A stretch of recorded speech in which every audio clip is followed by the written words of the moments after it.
Hello students, स्वागत है आपका विक्रम एकेडमी के यूट्यूब चैनल पर। आज हम 10th स्टैंडर्ड का हिंदी सब्जेक्ट में थर्ड टॉपिक है वारे हमदर्द। ये टॉपिक का एक्सरसाइज प्रैक्टिस जो है, कृति पत्रिका जो प्रैक्टिस है वो करने वाले हैं। ठीक है, तो चलो किस तरह से सब डायग्राम्स या फिर कृति या फिर आकृति बोलेंगे, कैसे सॉल्व करना है, ओके, ये हमें देखना है। ठीक है, चलो स्टार्ट करते हैं। पहला क्वेश्चन ही है, संजाल पूर्ण कीजिए। गलती से ये बॉक्स ऊपर चला गया, मैं यहाँ से ये नीचे बॉक्स करूँगा, ये वाला। ठीक है, तो ये अलग हो जाएगा। ठीक है, तो चलो स्टार्ट करते हैं। पहला कृति, आंख खुलने पर लेखक ने यह देखा। क्या देखा? तो 4 ऑप्शंस में आंसर देना है। तो पहला, लेखक एक बिस्तर पर थे। पहला। दूसरा, इर्द गिर्द कुछ परिचित अपरिचित चेहरे खड़े थे। तीसरा, लेखक की आंख खुलते ही सबके चेहरों पर उत्सुकता की लहर दौड़ गई। ओके, शायद लिखने में कुछ इधर उधर हो गया होगा, आप समझ लीजिए क्या क्या है वर्ड एक्चुअली में। दौड़ गई। लेखक की एक टांग रेत के सहारे एक स्टैंड पर लटकी थी। ठीक है, तो ये 4 ऑप्शंस। आंख खुलने पर लेखक ने क्या देखा, तो ये आया। ठीक है, अभी नंबर 2, लेखक को यह फिक्र हुई। ओके, तो लेखक को कौन सी फिक्र हुई, 4 पॉइंट्स में बताना है। तो लोग हमदर्दी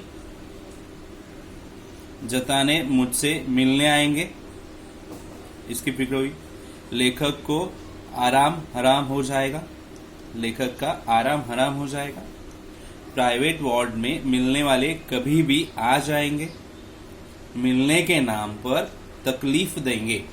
तो ये 4 ऑप्शंस आ जाएंगे, इसकी फिक्र हुई लेखक को, ये 4 पॉइंट्स आ जाएंगे। ठीक है, आगे देखते हैं। लेखक के मत से टांग टूटना क्या होगा, तो ये घटना होगी। सार्वजनिक अस्पताल में भर्ती होना, ये क्या होगा, दुर्घटना होगी। तो ये 2 आंसर है, ये तो पहले से ही गिवन रहेगा आपको, घटना और दुर्घटना। अभी हमें बताना है कि डिफरेंस क्या है प्राइवेट अस्पताल और सार्वजनिक अस्पताल। तो अच्छी सुविधाएं होना प्राइवेट अस्पताल का, और सार्वजनिक अस्पताल का क्या लिखेंगे, सुविधाओं का अभाव होना। ठीक है, ओके, आगे देखते हैं। तो यहाँ पे भी हमें डिफरेंस बताना है, private ward and general ward. Private ward में क्या है, मिलने का कोई निश्चित समय नहीं होता। जनरल वार्ड में मिलने का निश्चित समय होता है। ठीक है, आगे की आकृति है हमारे पास, मरीज से मिलने के लिए आने वाले लोगों की विशेषताएं। तो 4 पॉइंट्स में बताने हमें। तो सबसे पहले, ये लोग सिर्फ औपचारिकता निभाने आते हैं। नंबर 2, इन्हें मरीज से हमदर्दी नहीं होती, ये केवल सूरत दिखाने आते हैं। मोहल्ले वाले अपनी फुर्सत से आते हैं। ये वर्ड देख लेना, फुर्सत शायद ऐसे भी लिखा जा सकता है, तो ये गलत हो सकता है। जैसे बुक में था वैसे ही लिखा है मैंने, ये फुर्सत ऐसे हो सकता है, मुझे गलत लग रहा है, तो आप बुक में एक बार चेक कीजिए। मरीज से मिलने के लिए आने वाले लोगों की विशेषताएं, तो 4 पॉइंट्स में हमने बताई कि क्या विशेषताएं हो सकती है।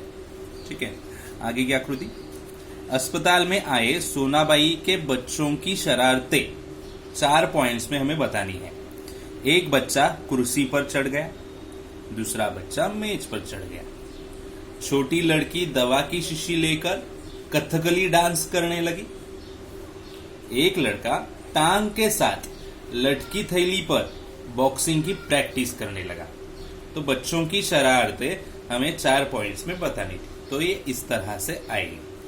ठीक है, सोनाबाई की मान्यता क्या थी? सोनाबाई की मान्यता चलो देखते हैं। दवा गिरना शुभ होता है, दवा गई समझो बीमारी गई। ऐसी 2 मान्यता उन्होंने बताई। ठीक है, आगे देखते हैं। कवि लक्कानंद से यह कहा, 4 पॉइंट में बताना है कि कवि लक्कानंद ने क्या कहा है। 4-5 दिनों से कवि सम्मेलनों में व्यस्त था। मैं आपके बारे में ही सोचता था। रात भर मुझे नींद नहीं आई। रात को इसी संदर्भ में यह कविता बनाई। तो ये 4 पॉइंट्स में बताया गया है कि लपकानंद जो कवि थे उन्होंने क्या कहा। अभी आकृतियां जो थी वो पूरी हो चुकी है। जो संजाल पूरे करने थे तो हमने पूरे कर दिए। तो मैक्सिमम जितने यहाँ पे दिए आप प्रैक्टिस कर लीजिएगा। आप टेक्स्ट से ढूंढ के भी आप कर सकते हो, आपकी प्रैक्टिस अच्छी हो जाएगी। अभी कुछ एक्स्ट्रा क्वेश्चंस देखेंगे। वचन बदल कर लिखिए। बेटा, बेटे। टांग, टांगे। हिंसा, हिस्सा, हिस्से। दुर्घटना, दुर्घटनाएं। लिंग पहचानना है। दिन, पुल्लिंग। नींद, स्त्रीलिंग। फुर्सत, स्त्रीलिंग। वक्त, पुल्लिंग। समानार्थी शब्द लिखने हैं। नींद, निद्रा। आंख, नयन। दर्द, पीड़ा। वक्त, समय। आगे हम देखेंगे विरुद्धार्थी शब्द देखने हमें। सिर, विरुद्धार्थी होगा पैर। रोना, विरुद्धार्थी हो क्या होगा? हंसना। गलत, विरुद्धार्थी क्या होगा? सही। गुस्सा, विरुद्धार्थी क्या होगा? प्यार। वाक्यों में प्रयोग करना है तो आप अपने वाक्य में प्रयोग कर सकते हैं। यहाँ पे आपके समझने के लिए वाक्य में प्रयोग करके दिखाया गया है। बिस्तर, लेखक बिस्तर पर लेटा था। साइकिल, मेरी साइकिल कार से टकरा गई। फुर्सत, मोहल्ले वाले अपनी फुर्सत से आते हैं। तो शब्दों का इस्तेमाल प्रयोग जो है वाक्यों में किया गया है। आप अलग तरह के वाक्य बनाकर अपने वाक्य बनाकर भी लिख सकते हो। अव्यय पहचानो, ऐसा क्वेश्चन है आगे। मैं रोज प्रार्थना करता हूँ। तो यहाँ पे रोज ये आएगा अव्यय। यहाँ पे लिख दिया कौन सा? क्रिया विशेषण अव्यय। मैंने जल्दी से लपकानंद को चाय पिलाई और विदा किया।